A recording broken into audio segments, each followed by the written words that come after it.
E aí, beleza? Sou o Daniel da Vegantis Lover. Nesse canal eu te ensino a fazer o melhor queijo vegetal que você já comeu, com gosto de queijo. E tem um detalhezinho que algumas pessoas acabam escorregando. Não só na questão de pensar que queijo vegetal é tudo igual, vamos pular essa parte, virar esse disco e imaginar que já temos consciência disso, mas que na hora de fazer os queijos vegetais, o processo de maturação, por exemplo, algumas pessoas acabam achando que ele acaba por ser único, né? Então é um jeito de maturar e pronto, acabou. Não, quando na verdade não. E o maior erro está nisso, porque daí a pessoa ela pode fazer tamanhos diferentes de queijos vegetais e achar que é só seguir o que estava seguindo que vai dar certo igual. E na verdade vai ter algumas pequenas diferenças sim. Por exemplo, se você vê esse tipo aqui, tem mais de 1 quilo de massa, né?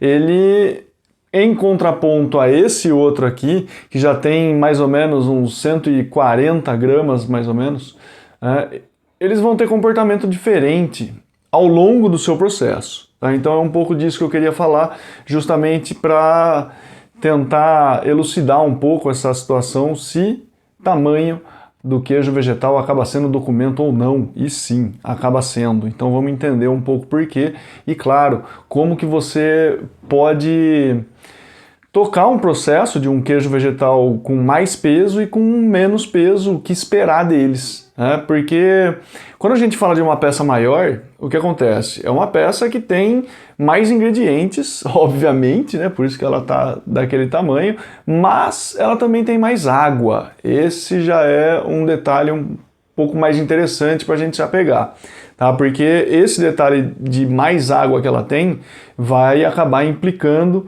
no processo de maturação, tá?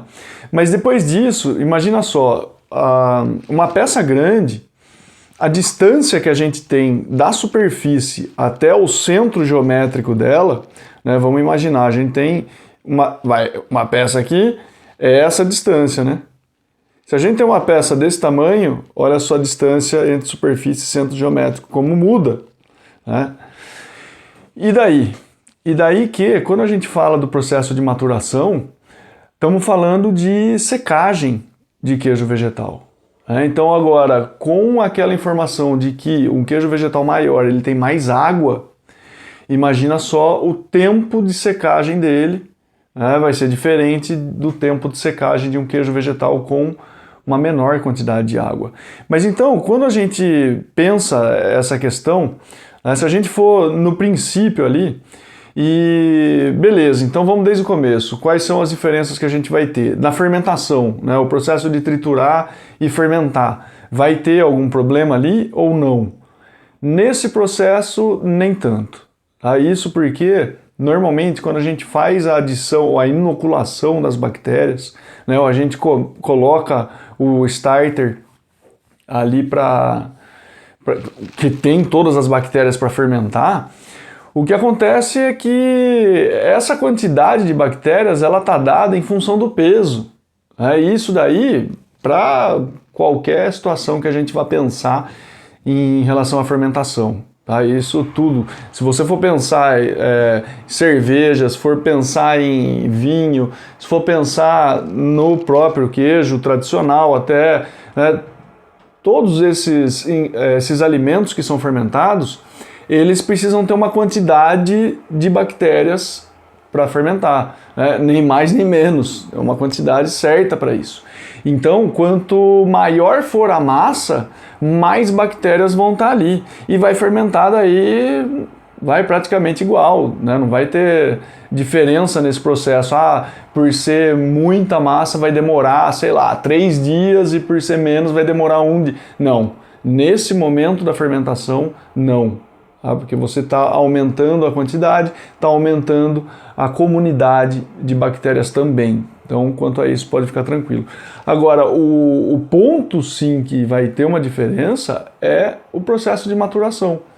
Tá? Porque ali, claro, são vários fatores que estão influenciando, né? E o principal deles é a umidade relativa. Tá? Então, se a gente for pensar, quando tem uma umidade relativa um pouco menor, o queijo vegetal vai secar um pouco mais rápido. Quando tem uma umidade relativa um pouco maior, ele vai demorar mais para secar. Beleza, mas então essa variável, vamos deixar ela constante, tá? Ou seja, vamos colocar uma umidade relativa só para a gente trabalhar então com diferença de tamanho de queijo vegetal para ver o que vai acontecer dentro desse processo.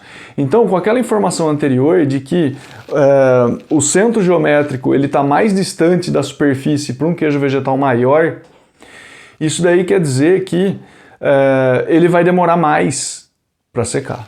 Tá? Esse aqui é o grande ponto para essa questão aqui. E isso porque o processo de maturação ele faz com que a superfície seque, né? Então a superfície vai secando, vai criar uma casquinha, e é claro que daí você tem uma migração de água, só que essa migração de água ela é bem mais lenta, então por isso que forma essa casquinha, né? Então o que a gente tem é um diferencial na quantidade de água, tá? Ou seja, você tem um interior que vai ter mais água e vai estar mais macio, e um exterior que vai estar mais seco. Vamos dizer assim, quando a gente coloca uma peça muito grande, na mesma condição de uma peça menor, essa peça menor ela vai ficar pronta mais rápido. E isso para a gente imaginar um mesmo ponto de cura.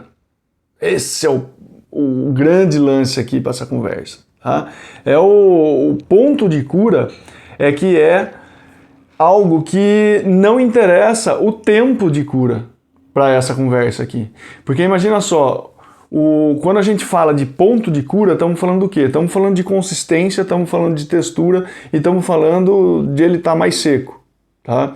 Esse é o ponto de cura. Agora, quanto tempo leva para chegar nesse ponto de cura? Para queijos vegetais maiores, vai levar mais tempo para chegar nesse mesmo ponto de cura que para um queijo vegetal menor chegou nesse ponto.